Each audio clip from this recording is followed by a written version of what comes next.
Assalomu alaykum aziz obunachilar, sizlar bilan yana bir bora ko'rishib turganman. Bag'oyatda xursandman. Sizlarga yana yangi yangiliklarni yetkazishda davom etamiz. Kanalda yangi bo'lsangiz podpiska bo'lib qo'ying. Bu yangiliklarni yaqinlaringizga ulashib qo'ying, like bosing, kommentariyada o'z izohlaringizni qoldirib boringlar. Xo'p, xullas kalom, endilikda to'y, hasham, ma'rakalarni ixchamlashtirish bo'yicha prezidentning qarori kuchga kiradigan bo'ldi. Endilikda to'ylarda 200 kishi. Geleneylim leylim şuna boyun boyun. Gene hanım gene ha açan gün gene ha. Geleneylim leylim ay şuna boyun boyun.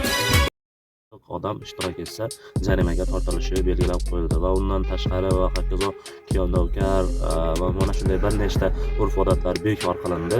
Ma'rakalarda ham hali 3-4 ta 5 ta ma'rakalarni o'tkazish ham taqiqlandi. Xo'p, endi bu uylana olmay yurgan bo'ydoqlar uchun albatta sal yaxshi xabar bo'lgan bo'lishi mumkin. Xo'p, savol tariqasida o'tkazamiz. To'ylar 200 kishilik bo'lganligi xalq uchun qanday foydalimi, foydasizmi? Bu qaror xalq uchun qanday manfaatlar olib keladi? Xo'p, fikrlaringizni izohlarda yozib qoldiring. Xalq uchun foydali qaror bo'ldimi yoki yo'qmi?